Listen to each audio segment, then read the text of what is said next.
If you were 2-7, you'd be in a bad mood too. Whoa, he has trouble with the snap, and the ball is free. And he hits the upright again.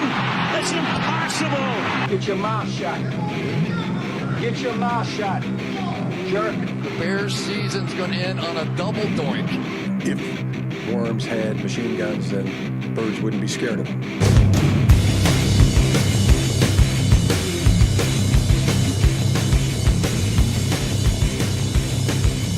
How's everyone doing out there? Welcome to a Word Home Media presentation of the Linticus Podcast. We're just excited to actually be recording this morning. I'm Pete.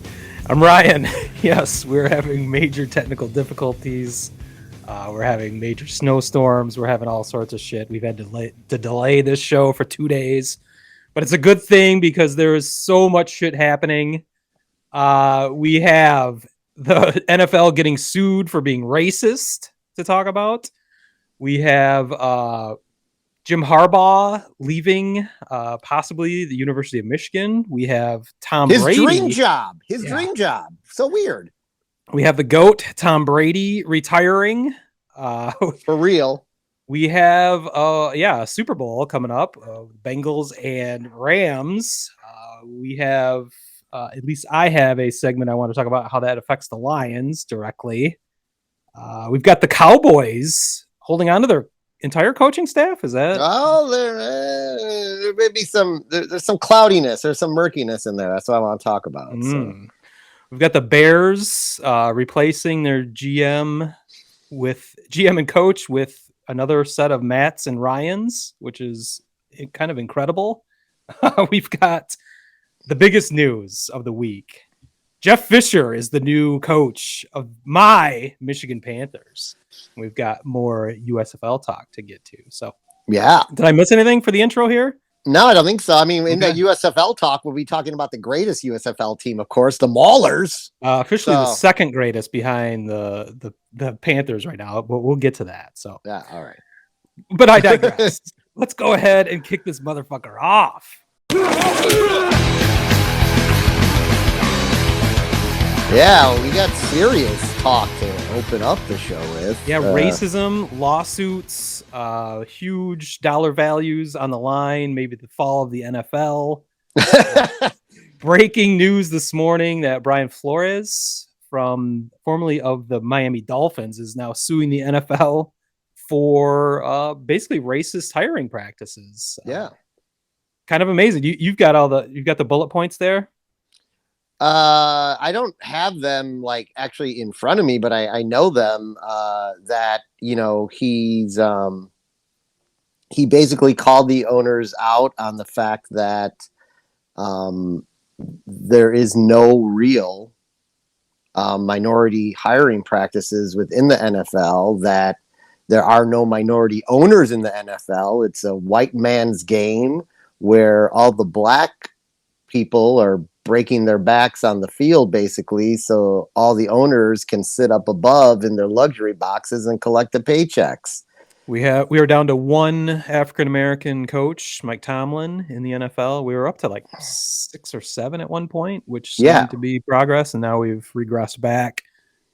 We've got the Rooney Rule in place to make sure that minority coaches are at least interviewed, but that has obviously been approached as a token interview in many cases, and kind of insulting to the interviewee. And Brian Flores is calling him out and taking him to court because he has evidence supporting his claims. And the most amazing thing I saw coming out of this, or one of the most amazing things, was the big piece of evidence is a text message from none other than Bill Belichick congratulating him on being awarded the New York Giants job. Yeah, but he wasn't. Unfortunately, Bill was thought he was texting a different Brian that did indeed get the job. But this was 2 days before Brian Flores was even going to be interviewed for that job. So it was a fait accompli. It was based on this text chain. It was obvious that the decision had already been made, and the Rooney Rule being in effect, giving Brian Flores an opportunity to interview for that job, was a total sham. much like all of us thought, and many people have thought all along. And this might be the final piece of evidence that could expose that, and really bring the NFL to its knees. I mean, this is as serious as it gets. And if it's that cut and dry that this is what's happened, the NFL's in some serious trouble. Yeah, and I think they are in some serious trouble. And I'm also curious with Flores, because he was part of the Raider staff, I'm pretty sure, when Mr. PC himself, Gruden, was there. So who knows what else he has from an evidence standpoint that can, again, shed some light on the racism that is believed to be running through the NFL through their ownership.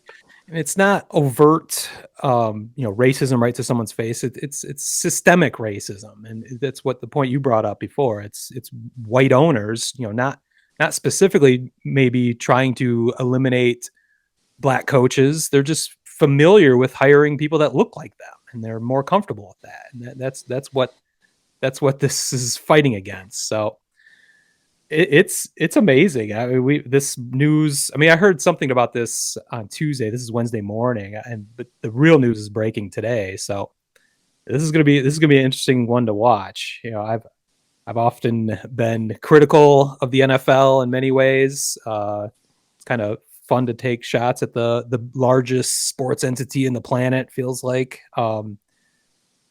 I've tried to get the hashtag NFL is a joke going many times on social media, mainly because I'm a disgruntled Lions fan who's been screwed over many times by, well, first my own franchise's ineptitude, but also by the NFL and their rules changes and how they're implemented. So I'm kind of looking forward to seeing what can happen to the NFL, just on an entertainment standpoint. But if it can bring some real justice and maybe make some substantive change by this lawsuit, I think it's a good thing. So I guess get your popcorn ready would be one way to look at it. Little TO action there. Get your popcorn ready. Yeah. If you don't have anything more on that, no. I think the biggest news outside of that is the GOAT, Tom Brady, has officially retired. Now, I had him retired like 2 weeks ago because these reports have been out there. So like when he came out on Tuesday and was like, well, I'm still mulling it over, I was like, oh, I thought you were retired. So now, or on Monday. Now on Tuesday, he officially is retired. The reports came out over the weekend, and it sounded like, his agent was kind of tiptoeing around it, like, well, nothing's been official. The Tampa Bay Buccaneers said nothing was official. They had not been informed that he was indeed retiring. I think part of that was at least maybe Tom wanted to keep the attention away from him and to the NFL championship games going on that weekend. And so he wanted to announce later. But another thing that surfaced, and I'm not sure the details quite line up, but it showed, I saw someplace that he was actually due a bonus to be paid on February 1st. And if he had retired before February 1st, he would not be receiving that bonus. So I think that, it also coincides with his announcement did come on February 1st. So I think there might be something to that the news leaked without him wanting it to leak, because he wasn't going to actually retire until the 1st, just because of this monetary thing. So I thought that was interesting, at least. Yeah. I mean, he obviously, when you look at the numbers, it's hard to argue the point that he was, probably the best quarterback, at least statistically, that, will probably, I guess Mahomes has a real shot at it, and maybe the rise of Joe Burrow, but I don't know. I don't know if we'll ever see anyone as dominant as him. I think Brady put that to bed last year by winning in his early 40s with a second franchise, winning the Super Bowl with Tampa. He had a resume that was pretty much saying he was the greatest quarterback of all time before that. But then when you leave that organization, go to a completely different organization, still win a Super Bowl, there's no question. He is the GOAT. I don't know how anyone can argue against that. I don't see how I mean, anything's possible, but boy, to match that resume, the amount of yards, the amount of touchdowns, but mainly the Super Bowls. The Super Bowls is where it's going to be the difficult part of that. He's won 12% of all Super Bowls played. I mean, that's where it just gets to ridiculous numbers. Mahomes, I think he's probably the best quarterback in the league right now, but he needed to capitalize on more of his Super Bowl appearances and chances to get to the Super Bowl at this point that Tom had already done to have a shot at it. He has lost the Super Bowl, and he's not in the Super Bowl this year, inexplicably so almost, but it's just going to be hard. I just think it's going to be next to impossible for anyone to approach those kind of numbers and that kind of production and those number of rings. And that's what people judge the GOAT on, is championship. So, I was never obviously not a Michigan fan, never a Tom Brady fan necessarily, definitely not a Patriots fan. I was kind of annoyed with him throughout his career because it was so fucking boring anytime Patriots get in the Super Bowl. Although they did lose their share of Super Bowls too, but to the Giants. Yeah, it was just kind of I just dealt with it. Didn't want to give him his due until he won that next Super Bowl with the Buccaneers. But there was always the argument: was it Tom or was it Bill Belichick that was responsible for all those championships? And that's how he answered that question, by winning with another organization in his first year away from the Patriots. So I think the only thing that I'm not critical of, but I think it would have been better on his part, was why didn't he just retire after last season? He had the Super Bowl. He had just proven all those things he needed to prove. There's beyond a shadow of doubt, he is the greatest of all time. He had that Super Bowl. He had that hilarious drunken celebration the next day where he's throwing the trophy between boats down in the bay, inebriated, rightfully so. I just think that would have been a really cool way to go out. Him playing this last year, he certainly didn't embarrass himself like many players that have held on a little bit too long have had kind of sad final seasons. I wouldn't characterize that as this and for Tom, but I think it would have been a little bit better if he just went out into the sunset after that last championship. But yeah, neither here nor there. Yeah. I guess you can't talk totally. I mean, for me, I think for Tom Brady, for me, he will be the architect of my favorite all-time Super Bowl, which is that comeback against the Atlanta Falcons. Yeah. It was the most incredible thing I had ever witnessed in watching Super Bowls, like, for not being a fan of either team. And I just remember I was having a party that night, and it was such a blowout that everyone was like leaving at halftime and the start of the third quarter. And I said, well, guys, when you get home, I'm going to give you a word of advice. You probably want to turn your TVs back on, because, you can't count Tom Brady out of anything. And just when that happened, it was just I was cheering for Tom Brady at that point, even though I'm I don't want him to win another Super Bowl, but this is just fucking incredible. Yeah, it's unreal. So yeah, that that'll go. That's one, if I'm flipping through and there's nothing on and NFL Network just happens to be playing that, I will sit there and watch the second half of that football game. It is so goddamn entertaining. Well, just watching the collapse of the Falcons. The Falcons again. Yes. Well, speaking of Super Bowls, it's amazing we're getting this deep into this episode before we even mention we have a Super Bowl matchup to talk about. We've got the Rams versus the Bengals. Hooday! Yeah, I think we've got to be. I mean, this podcast has to be rooting for the Bengals, aren't we? I know I'm rooting for the Bengals, other than the pure laughter of Matt Stafford winning a Super Bowl his first year away from the Lions. I mean, that part of it, that's a little intriguing bite for me. We will definitely get podcast. Yeah, we will definitely get into that. I've got plenty to say on that subject. But what were your thoughts on the championship weekend? I thought it was hard to live up to how great the previous weekend was. Maybe the greatest weekend in football history. But I thought last weekend actually came pretty close with 2 games. Those are 2 more compelling games than I thought they would be. Yeah, I mean, first off, the Bengals Chiefs. I liked the Bengals in that game, and they took care of business. It was a tale of 2 halves. Basically, the Chiefs dominated the first half. Well, really more like the first quarter. I mean, they put so much points up so quickly, and then never really got back into a rhythm again. They had a chance at the end of the first half to go up another score, and they botched that. So right. Kind of gave all the momentum back to the Bengals, which I was happy about. I didn't really care who won, but I thought it was just a really boring first half, and I thought it was just going to be, a big letdown after the previous weekend. But that second half made it all worthwhile.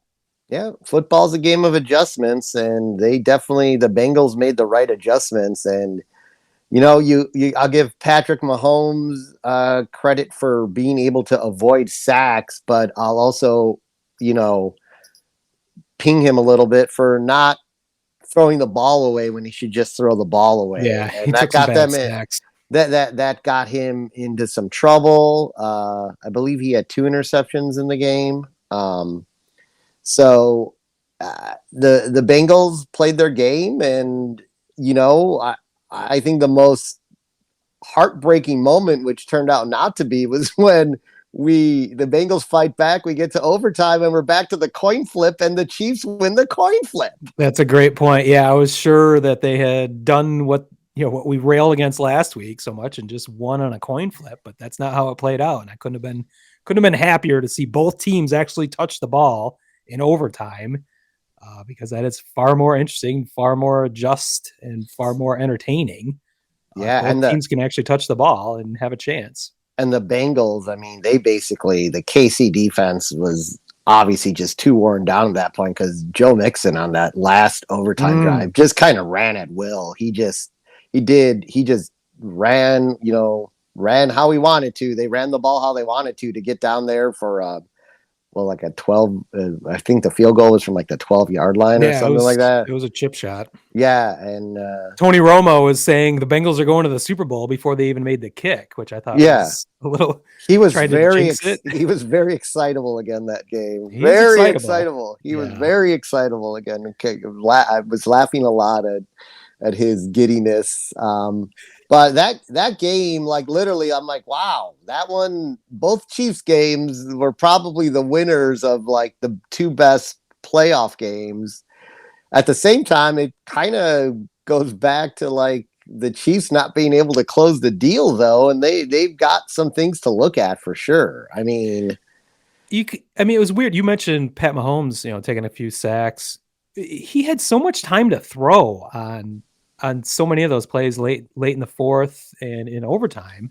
He was just sort of dancing around in the backfield, but it felt like they didn't have a check down system. It's like everybody went deep and he's just like stuck, like everyone's covered, but they had nothing underneath, or nothing, no quick throws, no intermediate. So I felt like it could have been the scheme that was fucking them up, but maybe it was just the superior Bengals defense. I think they only rushed on a lot of that. They were only rushing 3, which explained why he had so much time, but for none of those receivers to be able to get open in that amount of time that he had back there is kind of amazing.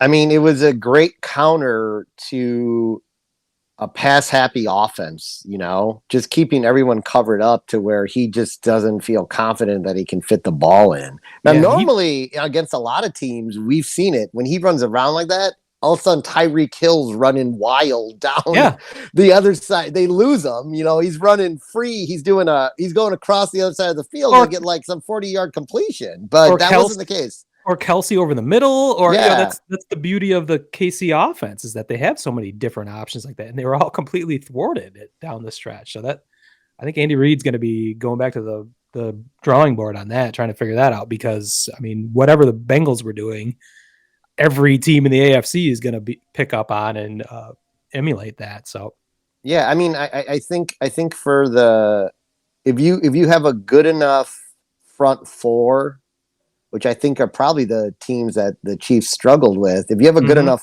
front 4 to cause pressure, then you can beat You can beat the Chiefs. If you can't get home with that, if you got to start bringing extra guys, then you're going to get in a world of trouble because they have too many weapons and something's going to be open. So, but I thought it was a great game. Super exciting. I'm super happy for the Bengals. I don't know why. I just am. I like their player. I like their players, their team. They're a young team, so that's kind of exciting. So, well, I look at the Bengals as a beacon of hope. 2 years ago, they were 2-14. Last year, they were 4-11-1, which sounds eerily familiar to my Lions, 3-13-1. So in that short span of time, the Bengals were able to turn it around completely, and now they're in the fucking Super Bowl. So does that mean there's a chance for my Detroit Lions? Well, there could be. You know, it was a beacon of hope was Matt Stafford showing up to the Rams, right?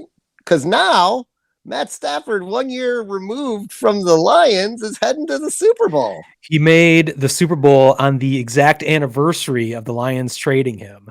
Oh, 1 year anniversary. I had no idea about that. Look at that. That's the insider information you get when you have a Lions fan on the podcast with you. Quite amazing. Yes, much to my consternation, Matt Stafford and the Rams are now in the Super Bowl. Mainly, I've beaten this point into the ground, but I want the Lions to have the best draft pick out of this trade, and now they have the worst potential draft pick out of this trade. It is literally the worst case SOL scenario. It is. It has gotten really bad now. Even when the playoffs started, the Lions still had a chance at the number 23 pick overall. And now they have at best the 31st or the 32nd pick. So either way, it's essentially a second round pick. And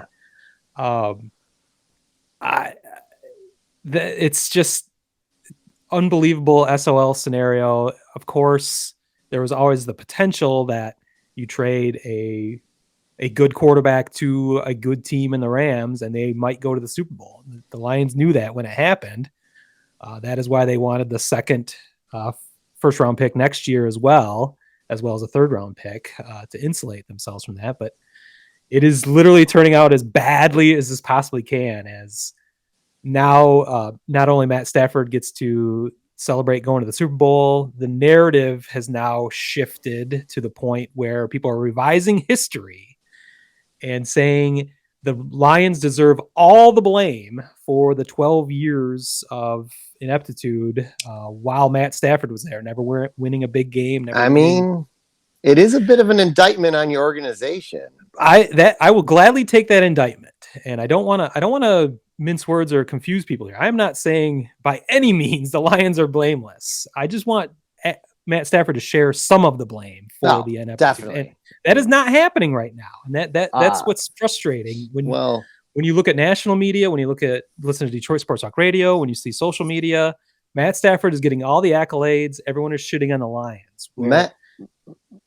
Matt Stafford was butterfingers away from being the GOAT in a negative way in that game. I'm going to get to that for sure, but that is the irony of ironies. But I just want to make sure it is known that I think, on a percentage scale, the Lions are 75% to blame for the 12 years of the Matt Stafford era for their ineptitude, and I'm going to give Matt Stafford 25% of the blame.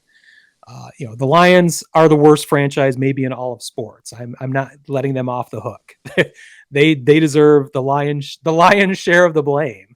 See what I did there? I see what you did there. Whoa! But Stafford is not. He's not above reproach in this. He showed an incredible ability to make boneheaded throws at the worst possible moment in the biggest games. And that just crushed, when the Lions somehow put everything together and got themselves into a good position, then Stafford would fuck it up. And the irony of ironies that you mentioned, that same scenario played itself out in this NFC Championship game with Matt Stafford throwing the same inexplicable, boneheaded, not necessary 60-yard pass down the field to nobody but the defense, down 3 with 10 minutes to go in the fourth quarter, that should have ended the game, essentially. And the 49ers dropped the fucking ball. I hit him right in the chest. I mean, it was like he I mean, essentially, he threw the ball down the middle of the field to the safety. Yes.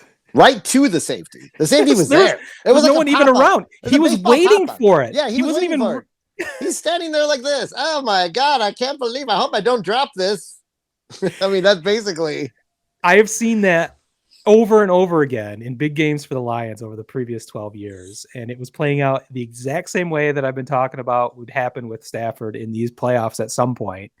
And I literally watched it happen, and he dropped the fucking ball. So now that narrative, this is why that moment changes this whole narrative that I've been fighting against.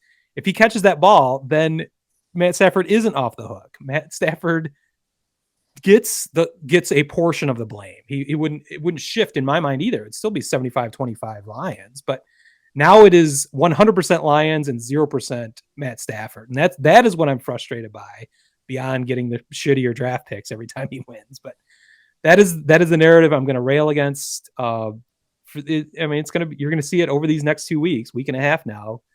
That is another reason why I didn't want Matt Stafford to make this Super Bowl, because all we're going to see in coverage of this pre-game coverage is all about how shitty the Lions were and how Matt Stafford is the greatest quarterback of all time, and we were just holding him down. It's just not true. It's not 100% the case. So that's what I wanted to spell out. I'm glad you at least as a neutral observer can appreciate what I'm saying. I don't know how much you agree with my percentages. I mean, I guess they're fine. I'm not here. I think the narrative is hilarious. I understand, on the surface where it comes from. That guy was making fun, having some fun with you. The guy's one year removed and he's going to the Super Bowl. So obviously the Lions suck, but we already know the Lions suck, and the Lions knew they sucked, and that's why they tore. That's why they tore everything up this year or last year, and are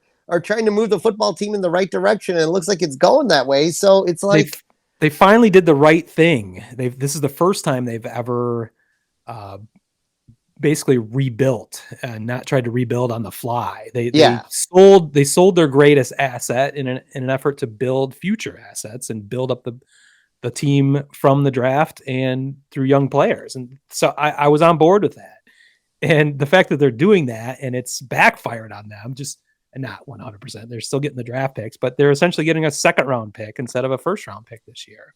Yeah, it's kind of like they have the second pick, but it's kind of like having the second pick in a fantasy draft, essentially. You wait all that time and then you get like back-to-back picks, basically. Yeah, the snake draft. The snake draft. I mean, well, because what they're going to end up with, they're going to probably, if let's say the Rams win, let's say worst case scenario, Rams win the Super Bowl, they're going to have 3 picks in the next 2 rounds. Or the next 3 rounds. They're going to have 2 picks in the next 3 rounds. Yeah. Well, yeah, they have that. Yeah, they've got that, but then they'll have the 3rd round pick as well. Well, no. What I'm saying they have 5 picks in the first 100, I think, is how it works. Yeah, because they'll have the last pick of the first round and the second pick of the second round. Right. Yeah. So, the other frustrating part of this whole scenario is General Manager Brad Holmes was on the radio this week being interviewed and was asked if Matt Stafford had any influence on where he was being traded. And he wouldn't come out and say that Matt Stafford, he didn't deny that Stafford had a large influence on it. He basically said Matt Stafford was cooperative in the process.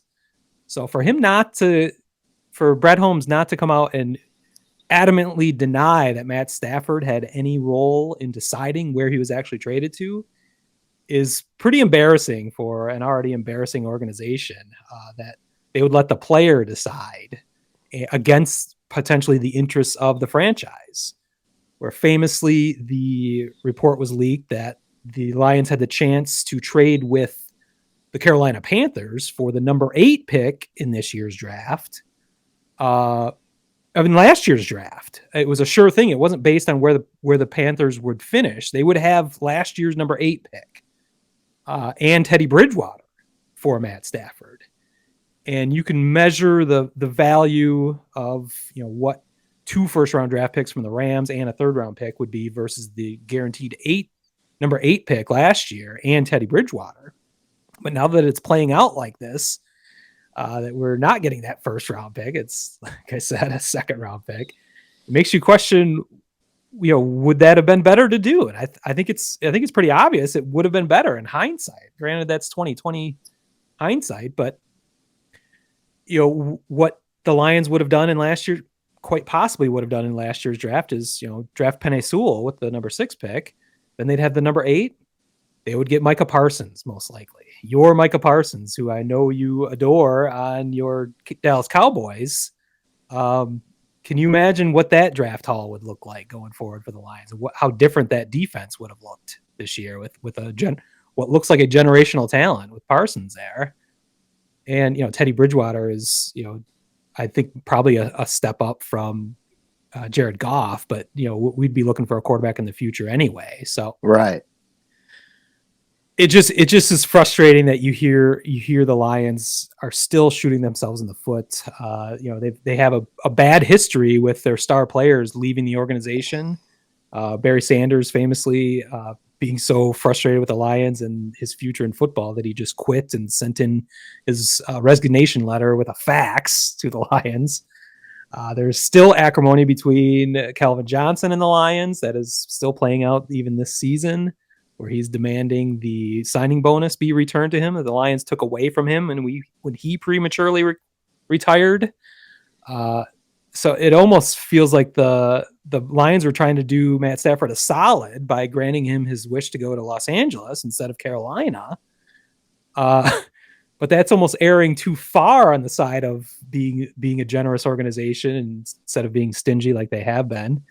And now they're shooting themselves in the foot by doing it. So it's just another layer of SOL, another frustrating chapter to this story, and another reason why I cannot get away from Matt Stafford as much as I'd like. I'm going to be seeing him plastered all over my television for the next 2 weeks, and I'm assuming if all things go according to SOL, he will indeed win the Super Bowl, win the MVP, and he will go about his life and leave us Lions fans crying in the background. Wow. Jeez. I don't even know what to say to that, but I have a way to punctuate this SOL segment for the week that'll make you put a smile on your face at least. We do need to wish 81-year-old Wayne Fontes a happy birthday, as his birthday is indeed on February 2nd, Groundhog's Day. Oh, Fonzie. So yes, favorite of the podcast, Wayne Fontes. Happy birthday, happy 81. I'm glad you're still kicking. I always ask myself in tough situations, what would Wayne Fontes do? Yes, it's good advice. Yes. So yes, we can move on now from my Lions. I don't know if you had more thoughts about the Rams game. Well, the game was interesting. I do have one thought I wanted. Like a football nerd watching the game thought is, the Rams defense has to get a lot of credit for their fourth quarter play because, they had been fooled much like the Cowboys had. And that's why I want to talk about this and the Packers a week earlier. The Rams and Cowboys have similar defenses. They're like, they over pursue to a degree. They're very aggressive in their pursuit. And with all the motion that Shanahan creates in the San Francisco offense, it takes advantage of that, where the whole team's pulling to the right and the running backs cutting back to the left, and there's just wide open spaces to run. And that's what he does. But there's a key play in the fourth quarter that really gave the Rams the win, and they pulled the left tackle. They pull the left tackle, and he starts running to the right side, and I'm looking at this, I'm like, holy shit, they're going to gash them again for like 10 or 15 yards because the play's not going there. Well, obviously, Aaron Donald's a pretty smart football player, so what did he do?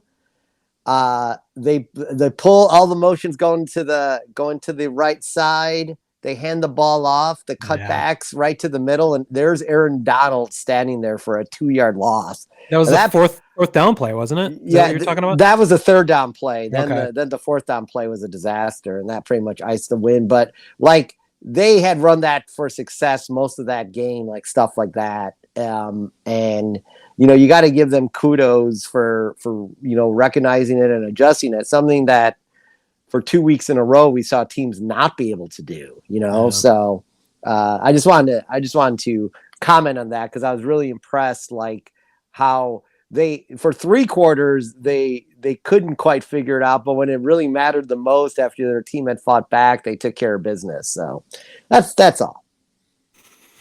Well, you mentioned your Cowboys. I think we might as well transition into the South Side Cowboy. Yeah, I mean this won't be a long segment today, but we had talked about last week how McCarthy. We were a little unsure, but McCarthy is staying. And then Dan Quinn had interviewed for several head coaching jobs, which I was kind of surprised at because he had commented over and over again throughout the season how, he felt so at home being a defensive coordinator again and back in that position. That's what he really loved doing. And I guess, you got to take those interviews. You don't know when you'll be hungry to head coach again, and you don't want to close any doors for future. So he too decided to stay put. Now the initial report, Jerry's running around saying, I believe Kellen Moore is going to stay and be the offense coordinator. This is inspired by Brian Kelly. But the Saints, have an opening now, and the Dolphins, and Moore has interviewed for both, and those doors remain open. Now, the Dolphins seem really hot on the OC from San Francisco, so we might see some movement on that this week. That might get announced, but I don't think we should, sit back and relax and think necessarily that the highest scoring offense 2 out of the last 3 years is going to have that coordinator necessarily intact if the head coaching position should fit him. So, more on that to come. I just don't think it's a done deal just because Jerry's running around saying it is. I think as long as doors remain open, we need to keep an eye on it and see how it actually does play out. Are you happy with McCarthy coming back, or? I'm fine with it. I mean, I don't think any coach should be, unless they're like so horrendous, should be fired before at least like a 4 to 5 year plan. But we mentioned some fireable offenses that we've noticed in this past season, but I mean, we laughed about it that he would be fired after such a successful year, but then we saw some very poor coaching is basically what ended the Cowboys season. I don't know if you can fire a guy just for that, but. Well, the funny thing about that too is he doesn't get involved. He's really head coaching again. Like he doesn't get involved in the offensive play calling. So a lot of what happened, I read this just like last week because they asked him, well, are you going to get involved more in the offensive play calling? He's like, well, then why would I have an offensive coordinator? So no, that's his job.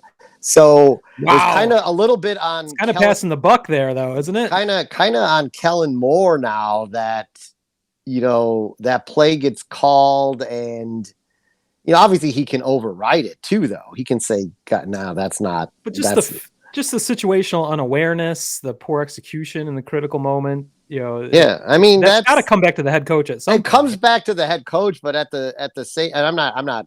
It's all on the head coach. It's like it's all on a manager in baseball. They're the leaders of the team, but ultimately, those department leaders are the ones who are coaching the team, on a daily basis. So, you gotta have those conversations. Those conversations need to be had. It's not because the player necessarily doesn't know it, but there's a lot of shit going on. So you should be talking you should be in that headset when you're calling the play saying, here's the situation on the field. Yeah. We're Don't calling run this for 10 extra yards for no reason. We're calling this draw, and you need to get down within like 4 to 5 seconds. Now, I will say in incredibleness again, I saw balls spotted on chunk plays within 3 seconds this whole playoffs. outside of that fucking game. So a little bit of that's on the crew. Again, it's not the crew fault. I'll never say it's the officiating crew's fault the Cowboys lost, but that officiating crew fucking sucked. But I blame it on your offensive line's gigantic asses that wouldn't let the balls be spotted. I love those gigantic asses. They usually clear some pretty big holes. So Jesus. And on that note, maybe we should take a break. Yeah, I think it's a good place to take a break. But we'll be right back here on the Word Hole Media Network. Word Hole Media. Well, the Bears made news this week by hiring a new GM and coach, same names as their previous GMs and coaches. Matt and Ryan are replaced by Matt and Ryan, which is, I mean, what are the odds that could possibly happen? I think maybe was it Sister Margaret who owns the Bears or whatever? I don't know. Virginia, Virginia McCaskey was like, it's too hard for me to remember these names now. Can you just get a Matt and a Ryan again? Ryan Poles is the new GM, and Matt Eberflus, who I believe sounds that's Dutch. I've watched a lot of Dr. Seuss movies with my kids, and it sounds like a character from the Cat in the Hat movie. That's a Dr. Seuss name, and Eberflus. It definitely sounds made up. Yes, they are hired. I think the McCaskies got confused and thought that Ryan Poles was actually Polish, so they just went by the name. Yes. Thank you. Thank you. Played. I'll be here for at least 20 more minutes or so. Maybe longer. Maybe longer. The interesting thing, did you hear this story before we get into the underwhelming press conference, another underwhelming Bears press conference? McCaskey actually went and picked Ryan Poles up from the airport himself. Oh, wow. Okay. And he commented in the how surprised he was when George McCaskey picked him up himself, from the airport. And I'm like, wow, really saving those dollars there, McCaskey's. Can't hire a limo service or anything like that. Yeah, you're going to go pick them up yourself and drive them back in your Hyundai or whatever. How nice. But getting to the press conference, I don't know. Did you see it at all? Did you hear about it at all? I heard a couple sound bites here and there, but yeah, you probably have a lot more knowledge. It's just Matt Eberflus seems fine, but defensive coordinator or offensive coordinator?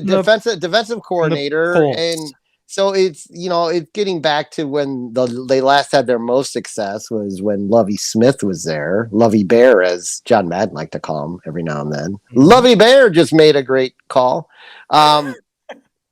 but like he was so cliche in the entire press conference. It's like he had just pulled out the book of cliches, such as when asked about the team, we're soulmates, but we're also cellmates. Oh, God. Answered Eberflus in regards to team chemistry. Then he also had the great, my next piece of advice for the players for sure is get your track shoes on because we're running. Oh boy. Yeah.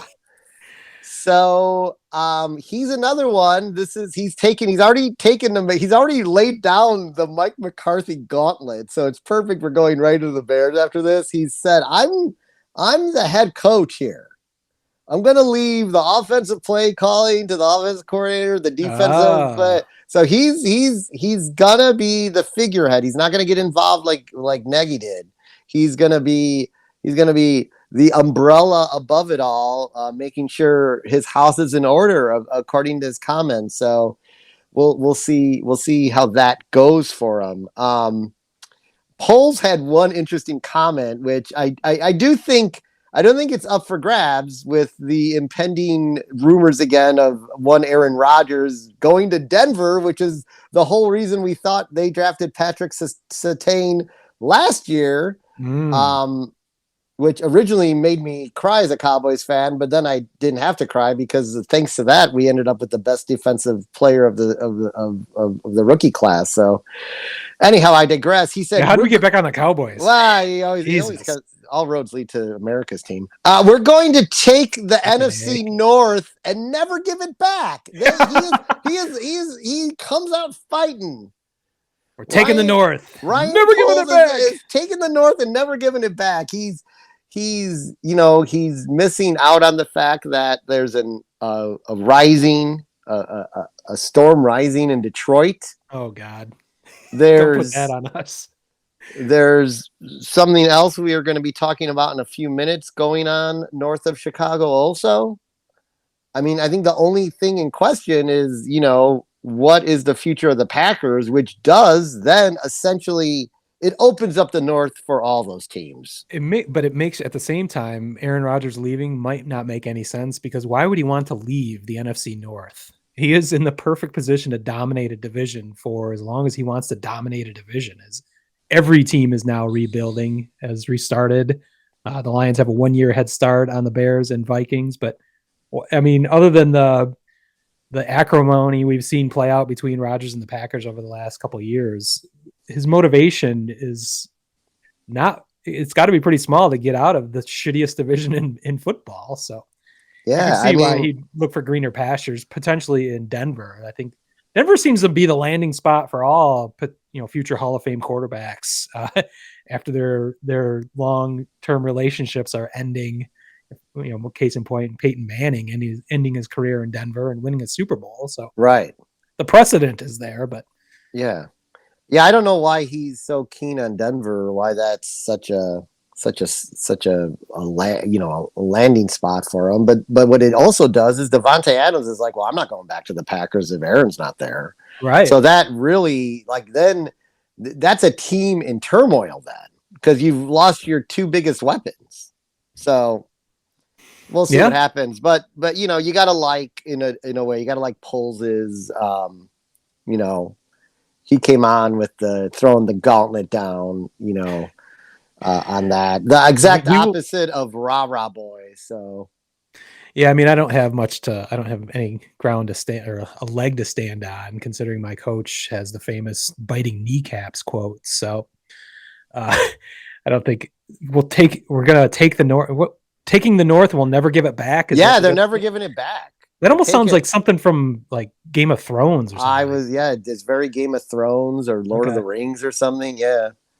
Nice. I don't know, but so that was there was also an awkward moment where I forget, Eberflus had said something, and it's almost like he paused for applause and then literally said, "What? No applause?" Oh boy. So yeah.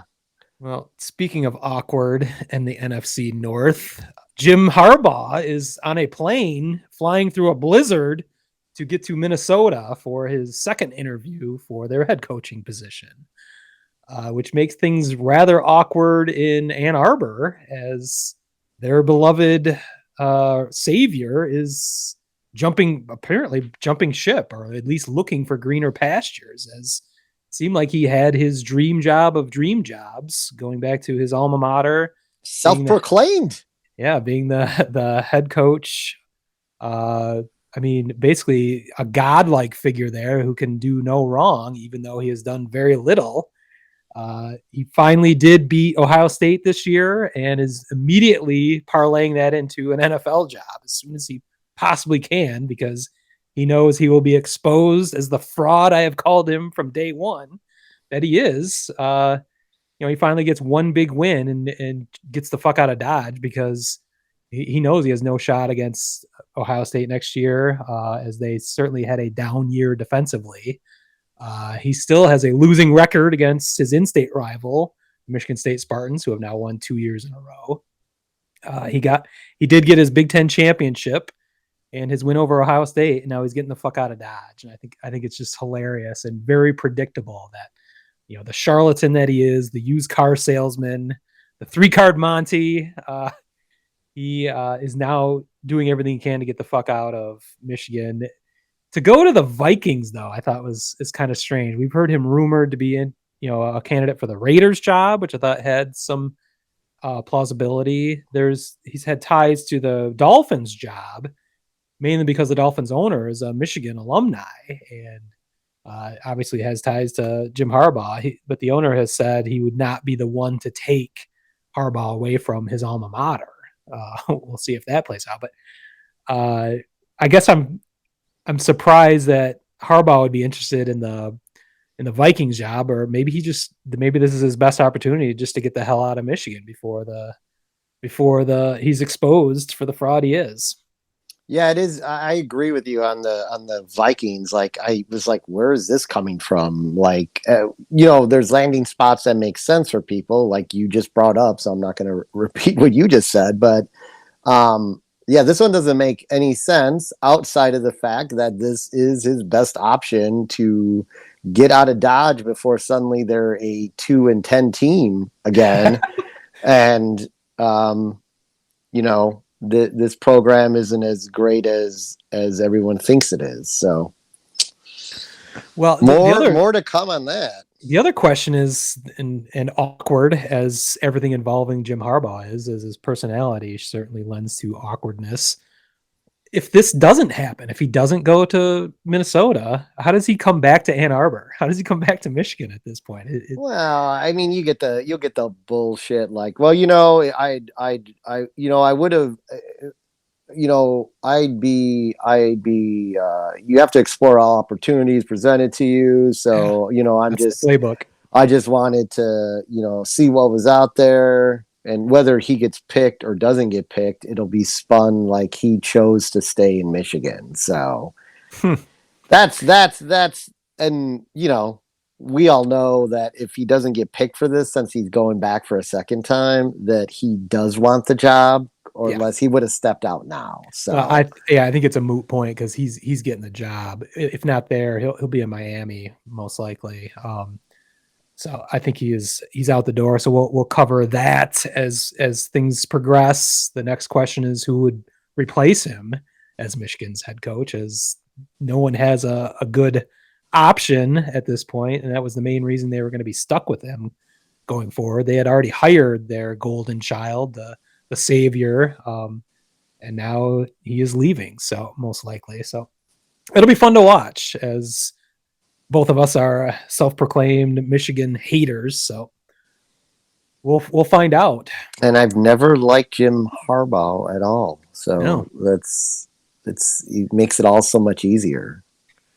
Well, the final piece of NFL news was revealed this morning, but it was a loosely held reveal of this breaking news as the Washington Commanders were announced on Groundhog Day. I was in previous episodes, I was extrapolating from their announcement coming on Groundhog Day that they might be actually becoming the Red Hogs, as one of their finalists. I can't believe that's not what it was. Instead, word leaked over the weekend, and word has been actually leaking out pretty consistently over the last few weeks that they would be the Commanders.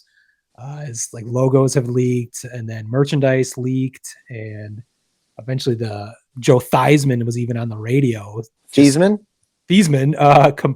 actually confirming without, I think, realizing that they hadn't announced that they would be the Commanders. And he's old, so I want to keep calling them the Commandos, and I think that's gonna that's going to be their unofficial. I'm fine nickname. with that. Anything to make fun of the Washington football team. I mean, I can't believe they ditched football team. It was so perfect. Their official new hashtag is Take Command. But I don't know how it's not Go Commando. It's just like we're going Commando. It's too perfect. So I think people are going to have a lot of fun with that. Did you see the logo? Or I have not seen the logo. I saw the news of the worst kept secret of a name reveal ever. But I did not see the logo yet. Well, I'm a graphic designer by trade, so I'm a total dork for all this kind of stuff, even though I don't care about the Washington football franchise in any way. But I'm always excited to see new names, new logos, and uniforms. I don't mind the name. I think the name makes sense. It's not too dissimilar from the Cleveland Guardians, which we universally panned on our baseball podcast, Major League A-Holes. mainly because the execution of the logo is all their logo set is just amateurish and just cringeworthy almost. Yes. The Guardians has no direct tie to the city of Cleveland other than a couple of statues on a bridge some way. The Guardians of Traffic, which is the weakest connection to any team I've ever heard or city. Commanders, at least you have the commander in chief there in Washington, D.C. You have a strong military presence, with the Pentagon there. Obviously, that is a huge industry in that region. So it makes sense. So I don't mind Commanders. It's a little generic. It almost sounds like an arena ball team name, similar to the Guardians. But I think there's at least a connection to the city. The colors, of course, are remaining the same, red and gold. Yeah, I'm looking at it right now. Which are good. I like the kind of stenciled W, kind of a military. Yeah. I think that's a cool look. Their uniforms are kind of strange. They kind of downput the home uniform isn't too dissimilar from what they have now. Strong burgundy and gold. The road uniform is kind of like red, black, and white, which I thought was kind of strange. And then they have a third jersey, which is black and kind of camo with burgundy and gold accents. So I don't know. I don't think it's the worst. I think people are really making fun of it. People make fun of everything that comes out at the time. And then you get used to it, and then it just kind of becomes second nature. I think people get used to Commanders pretty quickly, but mainly if they embrace the going commando aspect of it, I think that would be hilarious. It looks like, speaking of Washington Commandos, it looks like there is a Washington Commandos. You cut out there. What's that? Washington Commandos was an arena football team, so maybe that's why they didn't. Maybe that's why they didn't take Commandos. That's why I thought it had a arena football tinge to it. Their logo actually looks like the Cubs logo with a star in the middle. It looks like the Cubs' third City Connect uniform, basically. With Clark without his pants on, going commando. Yeah, going commando, Clark, you dirty bird, you dirty bear. Perfect. Speaking of animals. Wow, in the most awkward segue that we maybe in a show full of awkward segues for 36 episodes. Yes, thanks, Pete. Well, we can finally turn away from all this NFL action that has dominated this podcast and turn to the Michigan Panther cast portion of this Limp Ditka's podcast. I am Ryan. I am a lifelong Michigan Panthers fan since a 10-year-old, rooting on the 1983 inaugural USFL champion Michigan Panthers, continuing to this day with the resurrection of my favorite franchise, football franchise. Pete over there was never interested in the USFL, but I'm dragging him into this process as I will be talking about the Michigan Panthers every week in some form or fashion. Pete, in previous episodes, has chosen to go with the Pittsburgh Maulers as his team of choice, which I think is perfect. As I have declared, the Maulers will be our arch nemesis, our arch rival, as we were the two most popular teams on social media. So I think it was a natural rivalry. It's also the shortest distance between two franchise. The Michigan and Pittsburgh is shorter than any other franchise, so I thought that made sense. You independently came to that decision on your own, and I appreciate that. But the biggest news that I've been waiting for, and definitely the biggest news for the Panthers, maybe even the biggest news for the USFL. I think it's the biggest news for the USFL so far, since it has relaunched, is we finally have a fucking coach, and they knocked it out of the ballpark with Jeff Fisher. Not going 7-9 bullshit. Jeff Fisher. I couldn't be happier with the choice. It was finally unbelievable. Last Thursday. It came after weeks of delays. It was very strange how things played out, but they definitely saved the best for last. Finally, Jeff Fisher being announced. He's Probably the highest Q rating of any of the quarterbacks, the most any of the coaches announced, the most well known across all of football. We have a collection of former college football coaches, college or pro, former coordinators. Got some college, I think a Canadian Football League coach, but Jeff Fisher is by far the biggest, most well known name out there, and they happen to place him with my Michigan Panthers. So Fisher is the 11th. Has the 11th most wins in NFL coaching history, which is kind of hard to believe, mainly because he stuck around for 22 years between the Tennessee Titans and the St. Louis Rams. He has a final record of 178 wins, 171 losses, and 1 tie. So the joke doesn't quite apply where the famous meme is, I'm not going 7-9. I'm not going 8-8. Not even going 9-7. We're not putting up with that bullshit. That's one of his famous quotes from Hard Knocks that got out with his time with the St. Louis Rams. So, I'm, like I said, I think it's super cool. I think you could tell in his later years with the Rams that the NFL game had passed him by. That's where those records were dipping to places where he didn't want them to go. He is a Super Bowl. He didn't win the Super Bowl, but he got to a Super Bowl with the Titans in 1999. Came a yard and a half away from, I think, tying that game and putting it into overtime. But so he is a well-accomplished coach. The main thing is and I've played off this. You might have seen the graphic rotating in the background as it pops up timely right now. He is the man, the myth, the mustache, and the mullet. And now the face of the Michigan Panthers franchise. And I couldn't be happier about it.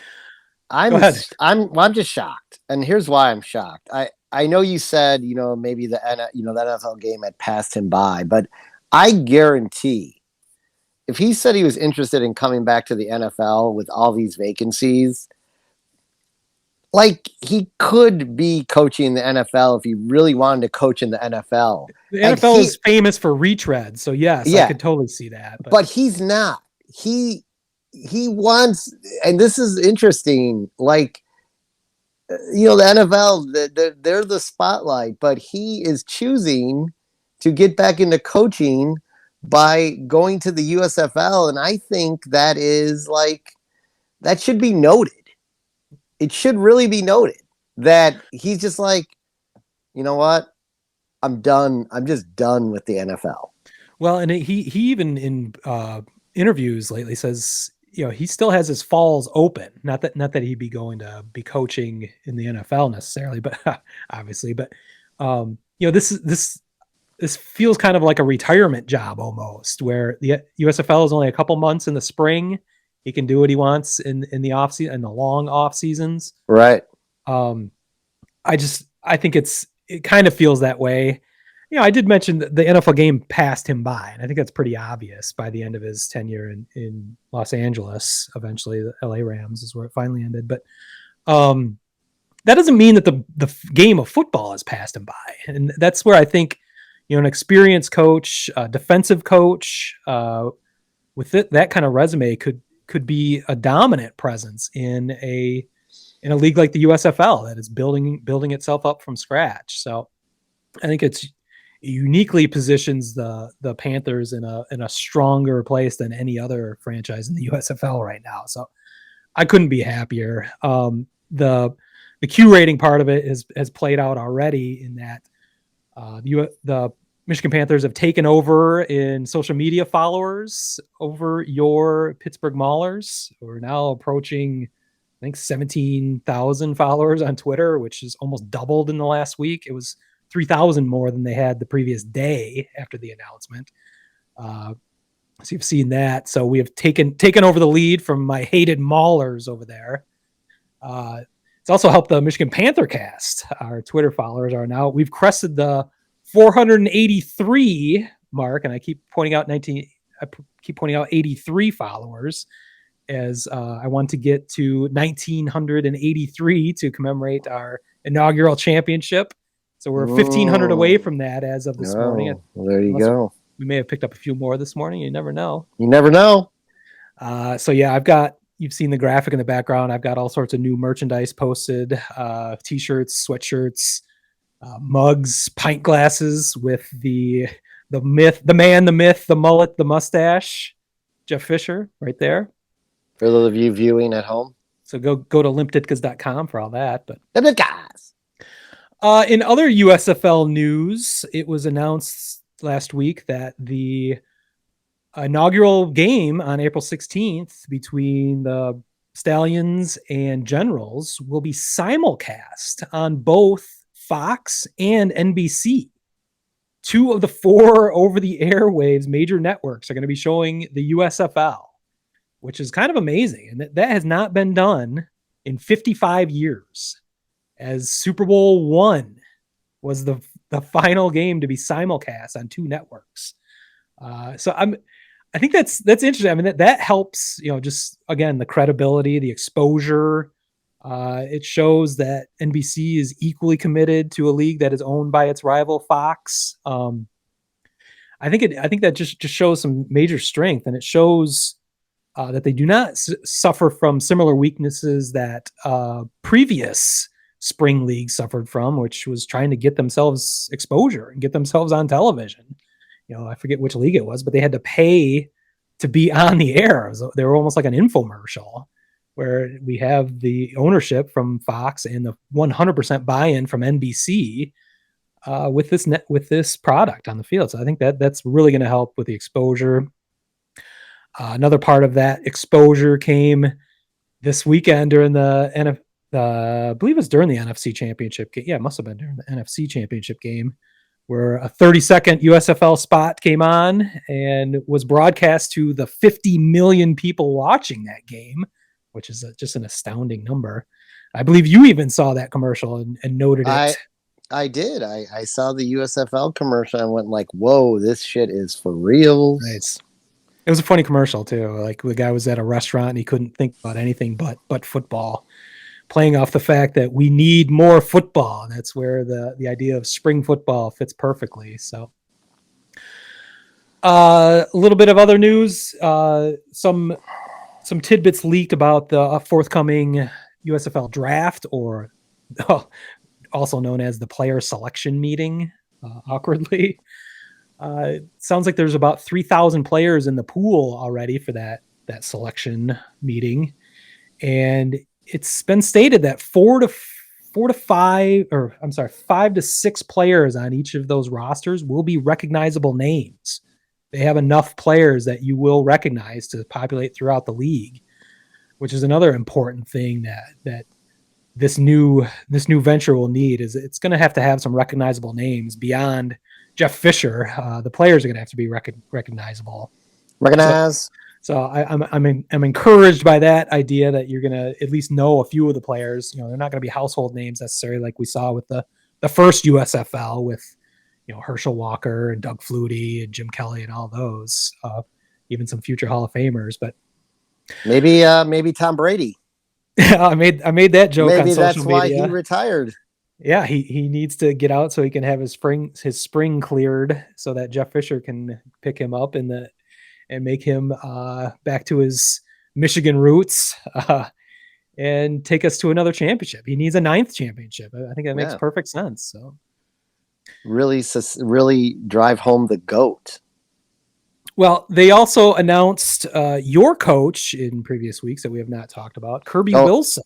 Finally getting to some real news here about the USFL. Mind you, this is the Michigan Panther cast. I am going to give you some space for your Pittsburgh Maulers. Well, bless your heart, Ryan. Bless your heart, Smitty. So the Pittsburgh Maulers, Kirby Wilson, lifetime NFL coach, 23 years, most recently running back coach of the Raiders. And I was, compared to Jeff Fisher, I'll admit it, I was a little underwhelmed. But then in true Maulers way, in a team that is just going to beat its opponents down and leave them for dead on the field, Wilson, in a social media snippet of an interview, had this to say: "There's no greater feeling as a coach and a player, knowing that you just beat the hell out of someone for 4 quarters. And that is what the Maulers are going to do every fucking week, folks.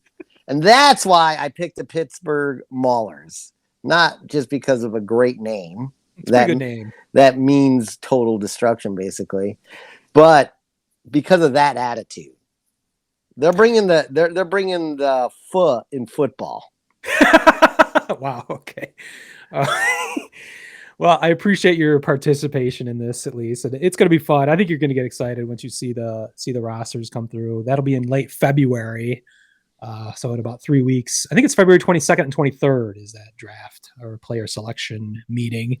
So we'll have some more news on that front after that. The one thing I forgot to mention with the inaugural game on April 16th, they are selling tickets already in Birmingham, Alabama. General admission tickets are only $10, which I thought was a really interesting thing. And basically anyone under 15, children under 15 are free, which is brilliant. I think getting kids involved in something and letting families go to that is the way to build a following. And yeah, that is a great idea. Just $10 tickets. They're not trying to profit off of selling tickets. Essentially, this is a television product, and that makes perfect sense. Being owned by a television network, it also dovetails nicely with their one location plan for this first year, at least playing all games in Birmingham, Alabama. You're not going to get Michigan Panther fans necessarily to fly down to Birmingham for games. I'm going to be fired up for it, but I get to see it on my television every week on major network television. It's not going to be hard to find. So they're doing this right. I speculated earlier if they might let fans in for free just to make the stadium look full when they play these games. If you only have 5,000 people at these games, it might hurt the television product. And having full stands, which I think they have a potential to do if they're essentially giving these tickets away, or for selling them for nominal amounts. I think that's what there you go. There you go. I think that's a good sign. It's a sign of goodwill. You've seen a lot of positive press in Birmingham itself. I think that community is excited about having this league there and having them headquartered and centralized there for this first season, at least. So I think you certainly will see a good following in this first game, a good showing, hopefully, and hopefully that can continue throughout the season. We see decent crowds throughout, and maybe if we get fired up enough, maybe I will jump on a plane to get down there. I know I'm not sure Southwest necessarily flies to Birmingham, but I have flown to Birmingham, Alabama once in my life before, so it can happen. You never know. Maybe we'll have a Michigan Panther cast outing with a sidecar Pittsburgh Maulers. So. That's all I've got this week, unless you had anything I forgot or anything. Well, I don't think there wasn't a good place to fit this in. So this is going to be our PSA. I'm going to speak for Smitty on this one. You probably, unless you're really into looking at car wrecks and disturbing things, do not want to search the name Brian Kelly on Twitter. Ooh. Because he's back. Now he's not. Oh, he's back. He's not doing country Kelly, but he's doing disturbing dancing behind a recruit video where he's sort of like pelvic thrusting directly behind this player. It's as awkward as it gets. It's just awkward and like disturbing, and you just feel kind of filthy after you watch it. So just a PSA out there, at your own risk on Twitter. If you want to, type in Brian Kelly. You will laugh and cry and shower shortly afterwards. Yeah, he was an unlikable person for a long time, but now he's just getting into disturbing. I mean, it is strange what's going on down there in the bayou. So yeah, can't wait to see what comes next. But yeah, avert your eyes. Whoa. Well, I think with that, we can wrap up this 36th episode of the Limp Ditkas podcast. We will be back next week with, well, maybe not. I'm not sure what's going to happen next week. We have no football actually happening. Well, if there is, I mean, I think it could be, might come back with a short episode if there's more like worthy information about this Flores situation, perhaps. Or Jim Harbaugh. Yeah, Harbaugh. It might be like might not even talk about any of our teams. I mean, it could be some more USFL news. Who knows? It could be. Never underestimate the power of SOL. There could be more crazy lion shit that surfaces. So we'll see how that plays out. But yeah, we may not be back until post Super Bowl. So I guess we might want to just close it out. I'm going. I got the Bengals for the win. I like it. Well, I'm certainly rooting that way. As I previously stated, SOL is undefeated. So of course Matt Stafford will win, giving us the worst draft pick possible out of this scenario. But yes, I will be rooting for the Bengals as they are the beacon of hope for my Lions as they've come back from abysmal records over the last 2 years. And now they find themselves in the Super Bowl. So there is hope out there. So we'll see how that plays out. But in the meantime, you can catch us on social media at Limp Ditkas. You can find us on the web at limpditkas.com where all of our merchandise is available. You can find this podcast anywhere you like to find a podcast. So with that, I'm going to say this is Dagger Time. We out. Peace. Peace.